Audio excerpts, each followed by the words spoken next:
नमस्कार मित्रांनो, केदार केसकर बोलतोय मी आणि आपण बघताय सेंटर स्पॉट. मित्रांनो, एक नवीन डेव्हलपमेंट झालेली आहे, एक नवीन घडामोड. कालचीच बातमी आहे की रेड सी मध्ये हुथीजच्या विरुद्ध येमेन देशाच्या आत एक कारवाई करण्यात आली आहे. कारवाई केलेली आहे US आणि UK यांनी मिळून जॉईंट ऑपरेशन केलेलं आहे.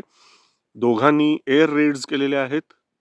हमला जो झालेला आहे तो समुद्री मार्गे आणि हवाई मार्गे अशा दोन्ही पद्धतीने झालेला आहे.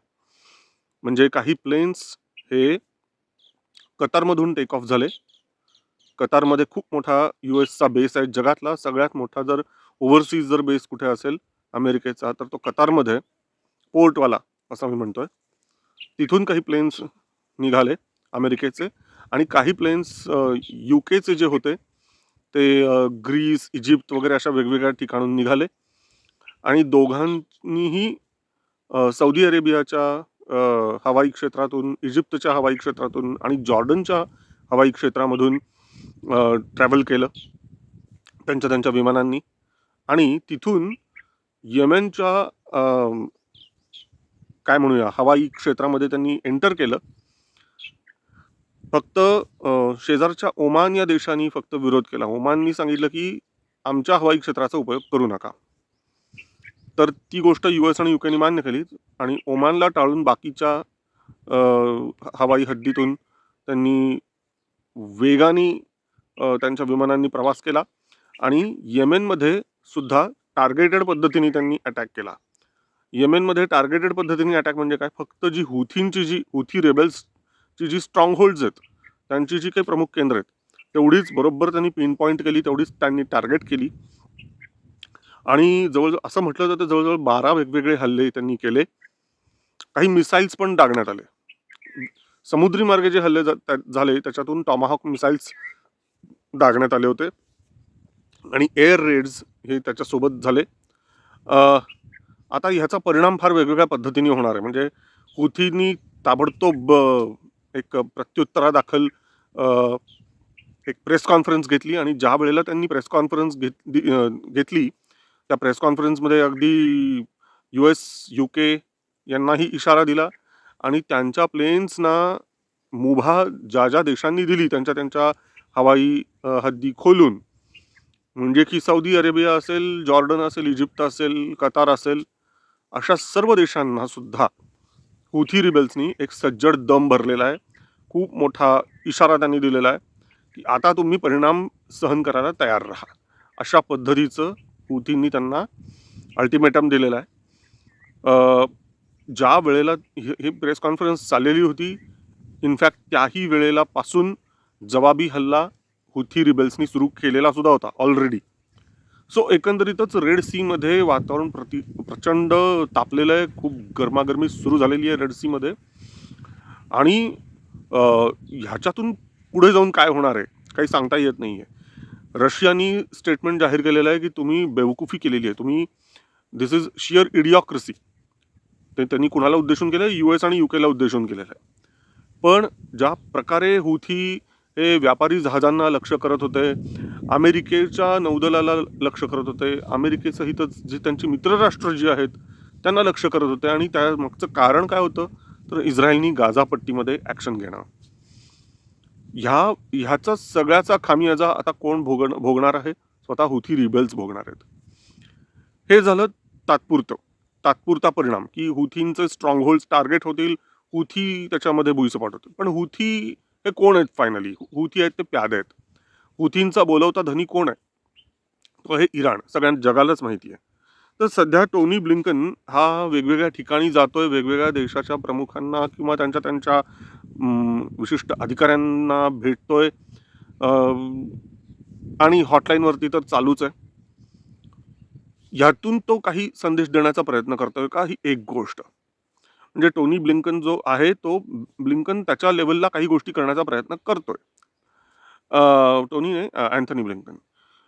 सो त्याला कुणीकडून इराणला सुद्धा कंट्रोलमध्ये आणायचं आहे. सो हुथींना टार्गेट करणं याचा अर्थच इराणला इशारा देण्यासारखं आहे. पण हे समजण्याची अक्कल इराणकडे आहे का? ही एक गोष्ट. दुसरी गोष्ट, जयशंकर आपले परराष्ट्र मंत्री ते सध्या इराणला गेलेले आहेत अतिशय महत्त्वाच्या व्हिजिटवरती. शेवटी आपण इतरांचे राष्ट्रहित आपण बघत नसतो. आपल्या देशाचं राष्ट्रहित हे अनन्यसाधारण. त्यामुळे आपले जयशंकर जेव्हा इराणमध्ये गेले ते निश्चितच भारताचं राष्ट्रहिताचं संवर्धन करण्यासाठी म्हणूनच ते इराणमध्ये गेलेले आहेत. अनेक गोष्टी आहेत पाईपलाईनमध्ये आपल्या, चाबाहार पोर्टपासून इतर अनेक गोष्टी. सगळ्याच गोष्टी काही इथे आता व्हिडिओवरती बोलण्यासारख्या नाहीत आणि या विषयाला धरून सुद्धा तो भाग नाही. पण लेट्स होप की जयशंकर यांच्या मुळे त्यांनी काही 4 कानमंत्र, कानगोष्टी या इराणला सांगितल्यामुळे इराणच्या डोक्यात काही प्रकाश पडेल अशी आपण आशा करू. आणि मग ज्यामुळे इराणच्या डोक्यात एकदा का प्रकाश पडला की मग हुथी रिबेल्सना शांत करण्याच्या नाड्या आवळणं वगैरे हे काम इराण करू शकेल आणि ज्यामुळे हुथी रिबेल्सच्या वरती तात्पुरता तरी वचक येऊ शकेल. हुथींवरती वचक येईल, हिजबोल्लावर वचक येऊ शकेल आणि हमासवरती सुद्धा येऊ शकेल. ओव्हरऑल मिडल ईस्टमध्ये वातावरण निवळायचं असेल तर जयशंकर यांच्या शिष्टाईला चांगली फळं यायला पाहिजेत इराणमध्ये. त्यांच्या त्या भेटीवर अनेक गोष्टी अवलंबून आहेत मित्रांनो.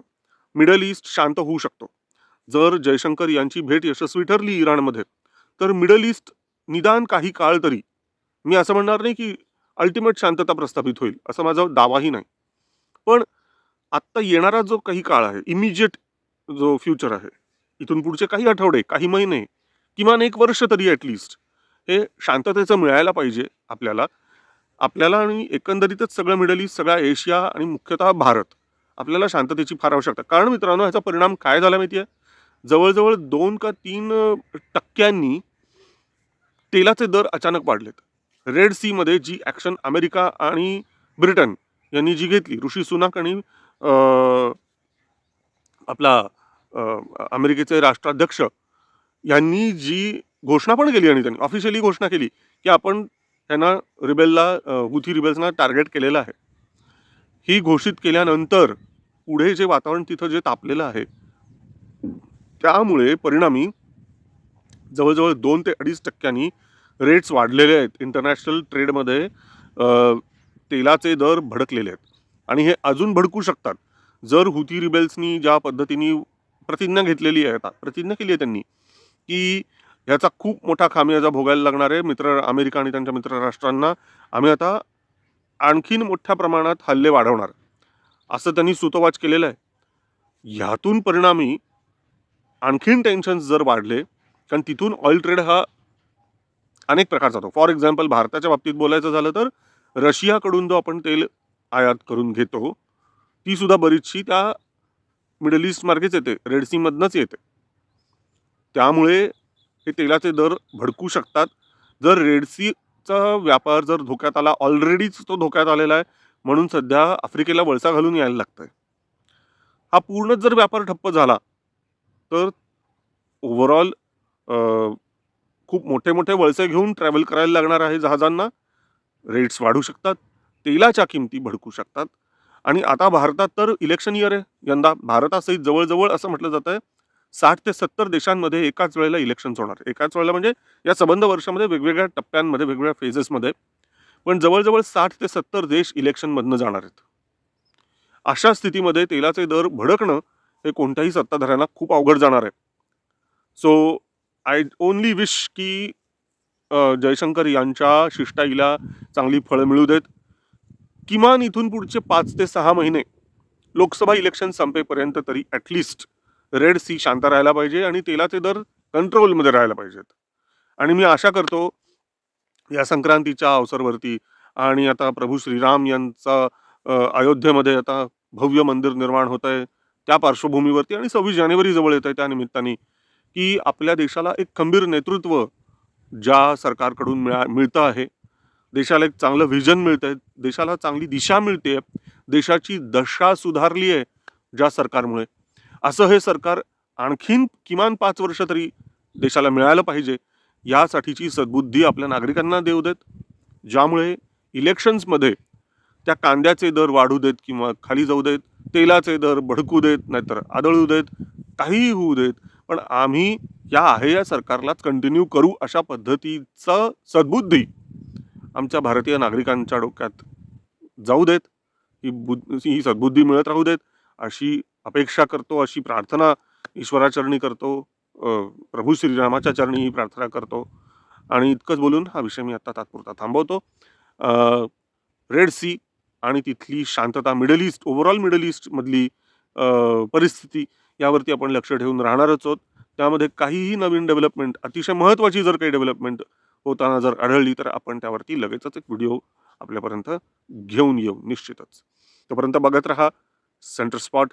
व्हिडिओ आवडला तर लाईक करा, शेअर करा आणि आपल्या मित्रपरिवाराला हा व्हिडिओ पाठवायला विसरू नका. सेंटर स्पॉटला सबस्क्राईब करा. खूप खूप धन्यवाद.